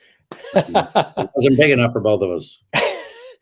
It was really a pleasure. I know you have the other thing coming up, but it was a pleasure, really, truly. And I hope that the show met whatever expectations you had, and you enjoyed the time with me, Jason, as much as I really have had with you. And we'll welcome you back. Keep the porch light on for you anytime. That's so sweet. Well, if I didn't enjoy myself, I certainly wouldn't say that. Unless there's a script and you were highly paid. That's right. We tried to fax it to you earlier, but your fax machine jammed. Fax. Remember faxes? Yeah. Oh, yeah, no, I had a ball. I didn't expect to have such a ball. I knew I was going to have a good time, but I've had a complete ball. Thank you, Jim. Wow. You're great. I'm a fan of yours, and I'll follow you to the end of the world. I appreciate that. Do spread the word about our show for us. We would appreciate that. And if you're on the East Coast, let me know. And if I'm on a TV shoot out west in LA, I will, because I've been out there lately before pandemic a lot. I will let you know, and maybe we can break bread. It'll be fantastic. Yeah, you can come see the office / guest room. In the Hollywood Hills somewhere in California. Thank you, my friend. It was a pleasure. Thanks for spending all this time with us. And you stay healthy, stay well. And we'll definitely chat again real soon. Just want to show you a couple of quick goodbyes here. Great show with lots of fun conversation. Thank you, Jason, for spending time with us. Keep well. Juanita, who's in the trenches there in South Africa. Stephen says XOXO. Great time. Thank you both. Sherry Larson, thank you for joining us, Sherry. Totally entertaining, and thank you. Christine Clifton, thanks so very much, Jason, for being with us tonight. You were a joy, brought such laughter to Lovety Hall. Kathy Short in Cleveland, it was a pleasure listening to you tonight. Thanks for sharing your stories with us. Kathleen in New York City. This was great. Thanks, Jim and Jason. Loved it. Stay safe. Jason, this is like the credits on the Oscars, right? Maureen says, this is honestly the funniest episode I've ever seen. Come Yeah, on. but didn't you say that last night? No. Yeah. Thank you, Jim and Jason. You tell Ann Hampton Calloway that. This was funnier than Ann Hampton Calloway. And thank you for Jim and Jason for this hilarious banter. Mary in Florida, this was so much fun. Jason and Jim. Maryland, Canada, it was a real blast. Claps from Vicky Mom.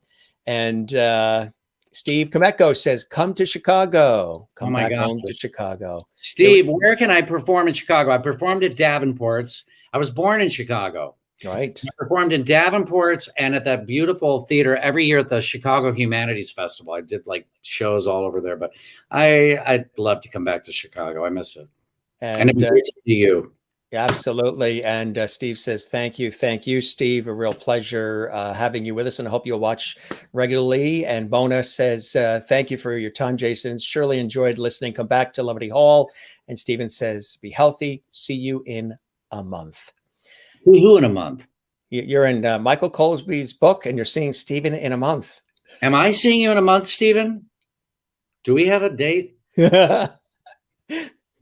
This is breaking news here on the show, and we have a graphic for that. It's a world premiere exclusive. God knows what you can pull up. We're quick. You are quick, man. In a New York minute. I'm putting that college degree to work. All right, my friend. A real pleasure, a delight tonight, and we will see you again soon. You be well, okay? Thanks, Jim. You too. Thanks for having me, truly. My pleasure. My pleasure. Take care. Bye-bye.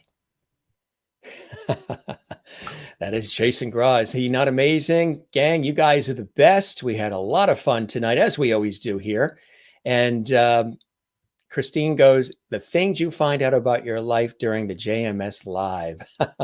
So true. Sherry, thank you for the toasts. We toast you as well, and everybody watching tonight. If this is the first time you're watching, we've done about 400 episodes.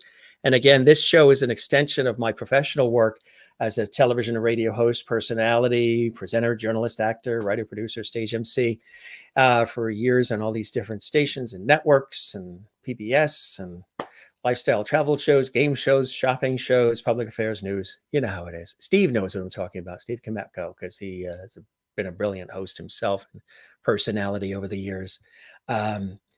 You're the best. Thank you, Stephen, for tuning in tonight. And I just want to let you guys know we have some amazing guests coming up. We are booked with guests. We're booking all the way into July. This is our 1-year anniversary of the Jim Masters Show Live, over 400 episodes. They're all available on our YouTube channel with extraordinary guests. Patrick McEnroe was just on with our broadcast about a week ago. You know, of course, he's an ESPN tennis commentator and also was a wonderful, he's a retired tennis pro himself, a wonderful tennis player. And we had an awesome time with him. And his wife is Melissa Errico, the Broadway star. And John McEnroe actually made an appearance on that episode. John is his brother. And that was a lot of fun. We really enjoyed having Patrick with us and all the amazing artists and guests and so many people who've been a part of our show. Coming up tomorrow, we have actually somebody who's a really close friend. We have David Friedman, the award-winning composer and lyricist, author. He has a new book out, Help Is on the Way. That is a follow-up to his We Can Be Kind book, which was really amazing. David is amazing. He's worked on music for PBS Kids, Aladdin, you name it. Extraordinary productions. And Desperate Measures was another very popular production he was involved in, did the music for. And you probably remember seeing him up until when Kathy Lee Gifford had left the Today Show when she was with Hoda Kotb, and she moved, I believe, to Nashville from Connecticut, or I think she still has the Connecticut house. Yeah, she's in Connecticut. She did this segment monthly with David on the Today Show called Everybody Has a Story. And David and Kathy Lee would write this song in 30 days and they would sing it. Well, they actually would bring in a Broadway star to sing it for somebody who's going through some trial and tribulation. And so David is with us tomorrow night. It's going to be amazing. Then on Friday night, we have Tracy Stark, brilliant musical director and producer and songwriter and musician and more. She's with us coming up on Friday night live, which is going to be amazing. On Saturday's a special time. Normally our show is 7 p.m. Eastern, 4 p.m. Pacific. We're going to do a special show at 8 p.m. Mark your calendars. This Saturday, it's 8 p.m. Eastern, which will be 5 p.m. Pacific. Ryan Duncan, the brilliant actor Ryan Duncan, is going to be with us coming up this Saturday. And of course, Mother's Day is on Sunday. On Monday, you know who's going to be with us on Monday? We've got a very, very special guest. We have a Hollywood legend joining us, Ruta Lee. Yes, Ruta Lee is going to be with us as well. As I mentioned, Marion Ross is going to be joining us. She played Mrs. Cunningham on Happy Days, and Eileen Graae is going to be joining us. She played the mom on Mr. Belvedere, and I can't tell you the amazing people that are coming on as guests. It's extraordinary. You can find the Jim Masters Show live entertainment lifestyle talk show series 7 days a week. Again, generally 7 p.m. Eastern, 4 p.m. Pacific. Sometimes we do extra episodes, like on the weekends. We'll do 2 shows because we have guests from Ireland and England and Scotland and Greece and all around the world. So we try to adjust the time based on their time zone. So if it's really late for them, we try to do it earlier here to accommodate so their viewers can watch as well. Yeah, good stuff, right? And thanks for joining us, Stephen. Don't forget, anybody watching for the first time, we would love it because it really does help the show. If you subscribe to our YouTube channel, which is Jim Masters TV, click the notification bell so you don't miss any of the episodes live. Also, we do pop-up shows too. I've done several pop-up shows over the last year, which are a lot of fun. Thank you very much, Stephen. I appreciate that. And Tracy Stark, yes, that's coming up on Friday. You did one of Ryan's first off-Broadway gigs. Oh, that is really, really cool. And all kinds of stuff. Yeah, we got a lot of great people coming up. And we've had a lot of amazing people who've been on the show. Dee Wallace, brilliant Hollywood television film actress, was with us a couple of weeks ago. And so many. Stanley Livingston, who was Chip Douglas on My Three Sons, Kathy Garver, who played Sissy on Family Affair. But we've had guests from all walks of life too, not just entertainment, not just television, film, acting, or music, all across the board. And that's what I love. If you missed an episode of the Jim Masters Show live and you'd like to see it again, or you just walked in late, maybe you want to see the rest of it, 24/7, 365, all the episodes are there on a YouTube channel at Jim Masters TV for you. And thanks for all the comments tonight. Another great, great show. And Mary Bishop says, what fun tonight. Good night, all. You as well. And Juanita, you take care in South Africa with all those flooding rains. Loads of fun tonight. Thanks, Jim. Good night, everyone. You too as well. Kathleen in New York City had a ball tonight. Fun show. Thanks, Jim. Lots of smiles. Have a great night. Lots of emojis, and good night all as well. Thank you very much. Appreciate all these great comments. And you guys are truly, truly the very, very best. And thank you, Vicky Mom, for joining us as well. It was great having you here. Steve Kameko, great having you here. Michael Colby as well, and everybody. Again, we've got a wonderful array of people who join us all the time, and then a lot of people who don't comment, but they just quietly watch, which is perfectly fine, and others who will watch this later in the archives on our YouTube channel. If you do have a suggestion for a guest, here is where you can reach us. You can reach us via our email address for the show, jimmasterstv@gmail.com. jimmasterstv@gmail.com is the show's email address. If you'd like to see somebody in particular on the Jim Masters Show live, tell us, and maybe we can welcome them to the show. Also, we're putting a big 1-year anniversary show together, and we are welcoming your videos. So whether you're a guest or a lovely viewer, if you'd like to make a quick video on your phone, your laptop, your computer, you can send it to us, telling us why you enjoy JMS Live, the Jim Masters Show Live. We would love that, and we will air those on our anniversary show. This is our anniversary week. We hit 1 year 2 days ago, and congratulations to all of us and to you as well for being with us. But we're going to do a very special show coming up in May, so send in those videos. It could be something short and sweet. Doesn't have to be a Hollywood production, something on your phone, something you do with your computer, your camera, laptop. tablet, whatever it is that perfectly works for us, and we'll air it on the show. And you guys are truly the best, and we will see you soon. Again, thank you very much. This was a real blast. Thank you, Merlin, there in Canada. We appreciate that. And a couple more coming in here. Thank you, Kathleen. Appreciate it, appreciate it, appreciate it. And have a good night to you as well, Maureen and Mona. Thank you, Jim, for what a fun night. Good night, Jim, and all the lovelies. Hope everyone has a great night. You as well. Thank you, Stephen. You have a great evening as well.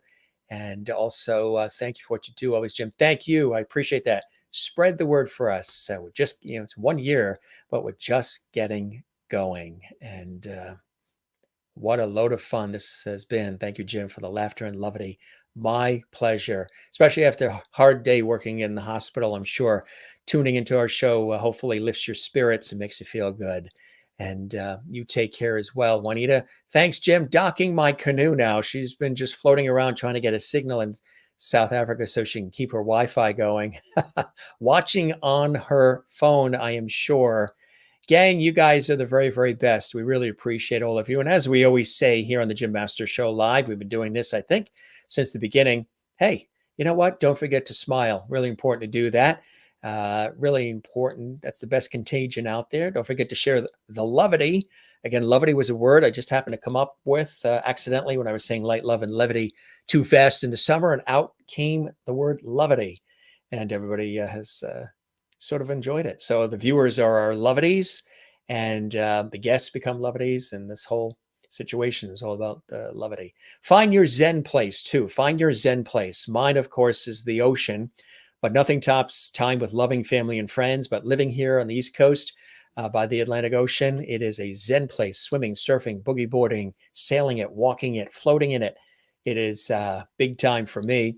And of course, my work in television and radio stage all these years, on air, on camera, behind the scenes, all of that is another Zen place for me. Do what you love what you do if you can. It's very important to do that. And, try to do it as often as you can. And then the rest will just sort of take care of itself. All right, gang, we love you all. You're the very best. So we thank you very much for joining us on this episode of the Jim Masters Show Live. We shall see you again soon. Don't forget one other thing that we do.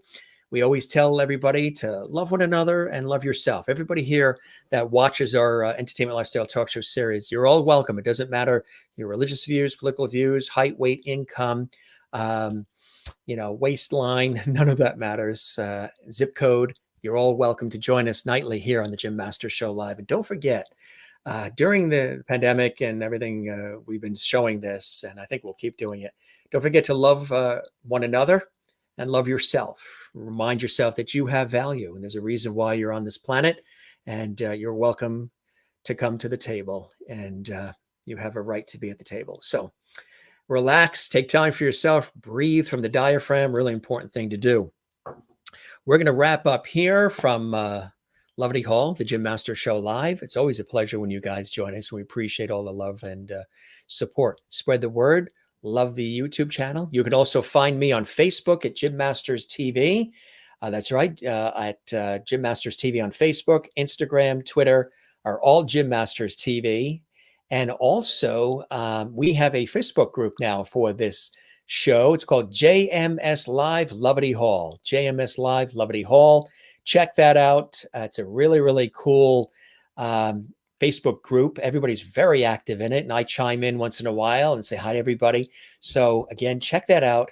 It is JMS Live Lovely Hall. It is our Facebook group for the Jim Masters Show Live. And again, you can also find me at Jim Masters TV on Facebook, YouTube, Twitter, Instagram, Periscope, Twitch. Good night, all, from Sherry Larson. You as well. And good night, all, as well, from Stephen Carter Hicks. All right, gang, we'll see you tomorrow. We'll be here 7 p.m. Eastern, 4 p.m. Pacific with our very special guest, David Friedman. Thursday, then Friday, Tracy Stark, Ryan Duncan on Saturday, Ruta Lee on Monday. All right, gang, you're the very best. Take care. Be well. Keep smiling. Don't let anybody get you down. And we'll be back tomorrow for more fun and levity on the Jim Masters Show Live. Have a good night. We'll see you tomorrow. Take care.